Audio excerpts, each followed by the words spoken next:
Did you know that your baby is the size of a pepper and they're also starting to hear your voice for the first time? You might also start to feel a couple of flutters downstairs, and that is your baby. Welcome to week 18 of pregnancy. I'm Joanna. I am also pregnant. I'm doing a week by week series on everything from your baby's growth, their development, what they're up to. Please do hit subscribe. I'd love to have you join. At 18 weeks pregnant, your baby is about 14 centimeters long. So that's like almost the size of, see the small rulers that you get at school? And they weigh about 200 grams. So they feel a little bit more substantial now. Their ears have also moved into place, and they're probably going to start to be able to hear and pick up a couple of sounds. And because they can hear your voice, it's actually really important that you start speaking to baby, singing, bonding. I must admit, I haven't actually started doing this yet because, listen, I've got a toddler. This is his name here. Probably can't read that. It says Harris. I've struggled to find the time to sit and like rub and bond with my belly, but you should. It's good for them. A very cool development, it's quite a niche one, is that they're developing myelin. I think you call it myelin. I only remember this because of the myelin sheath. The myelin sheath, if you've ever studied psychology, it's this like protective coating that covers the nerve, and it basically sends signals and communication from your brain to your body. So this is very important for helping babies' reflexes and their movement. So that's quite a cool little feature going on this week. Your baby is also swallowing amniotic fluids, so if you're getting your 20-week scan soon, you might see them swallowing. They're swallowing the amniotic fluid. Some of it is largely pee that they are drinking, but listen, it's good for them. They're also developing lango. I don't actually know how to say that. Listen, I'm not a professional, guys. I'm just pregnant. And it's basically like this little fluffy, downy hair that babies have that protects their skin. Now, onto your body, the maternal body. At 18 weeks, your uterus is pushing upwards and outwards, so you probably have a little bit of a bump by now.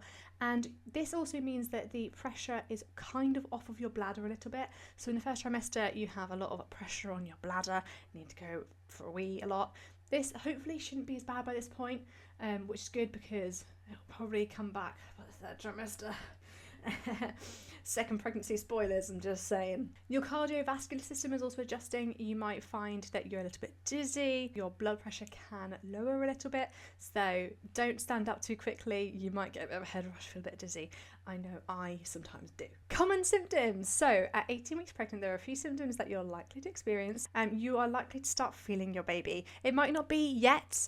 In my first pregnancy, I had an anterior placenta. That means at the front, and I now have a posterior placenta, which means at the back. So in my first pregnancy, basically there was a stuff between me and the bump and the baby, so I couldn't really feel much. I think it was like a good 21 weeks by the time I actually felt him.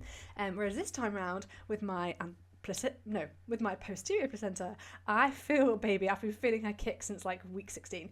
Hopefully you're feeling the same. It kind of feels like at the start like little flutters. It can also feel a bit like gas bubbles, like you've got a bit of trapped wind. I know that's how I personally felt. And another small symptom is that your boobs might grow.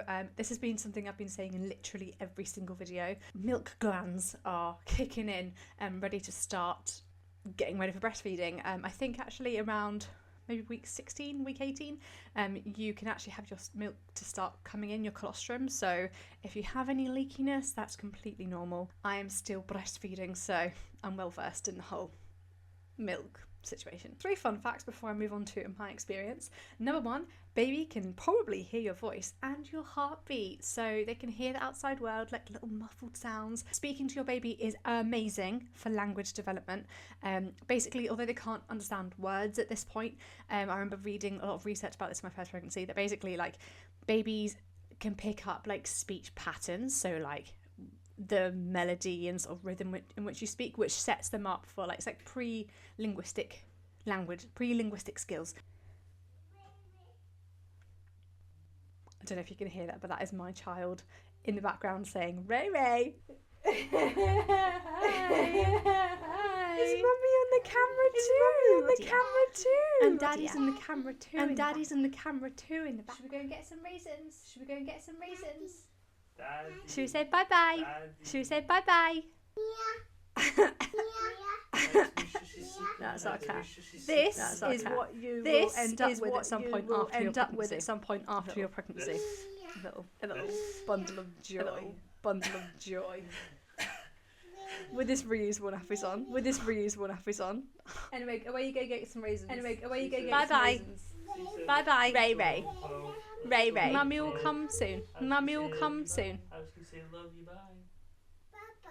Bye-bye. Bye-bye. Kills me. That's my first baby, little Harris. He is just turned 17 months old, so he's going to be like 2 years old when his baby's born. Your baby is also developing sleep and wake patterns, so they will start to have like a bit of a routine and a pattern in how they wake and sleep. And fun fact, again within our fun facts, is that actually loud sounds can wake them up from sleep. So pretty much just like with my 17-month-old, anything can wake them up. Sleep is fun. Now, onto my experience of week 18. At week 18, the biggest symptom for me was I had glute pain, and this is pretty niche. Basically, I don't know if it was like a bit of sciatica. It felt just like a lot of cramping in my bum, like my cheek. You can often get like leg cramps. It's normally in people's calves and sort of lower down the leg, but for some reason I either had cramps in like my bum cheek, but it could also potentially be sciatica as well. Sciatica is something that I had in my first pregnancy. It's like basically the nerves in your back getting a bit like squished with the baby and with your pressure on your pelvis and all this. So I also felt sick. My first trimester nausea, which disappeared at week 9, started to make a sort of a re-emergence. I have actually just found out that I have low iron, so that's potentially why I feel sick. So these are probably just me things. These are hopefully not things that are going to be affecting you. I also had a bit more energy, then especially the first trimester. I felt a little bit more myself. But at week 18 I was very much a little bit emotional. Maybe it was just like the cramps getting to me, I don't know. I also had headaches, normally around nighttime, and I definitely had a nosebleed as well, which was very fun. We also found out the gender of our baby in a private scan, so that was super duper exciting. Week 18 is a really exciting week. You might be feeling baby's first movements. There are quite big developmental milestones that are going on. I hope you found this video helpful. Please do give me a thumbs up. I would love you to comment below. I want to know, how is your pregnancy journey going? I'd love to have you join. Please do hit subscribe, follow along. I'm posting mostly every week, hit or miss depending on how I'm feeling. Pregnancy is hard, guys. It really is. See you next time for week 19. Bye.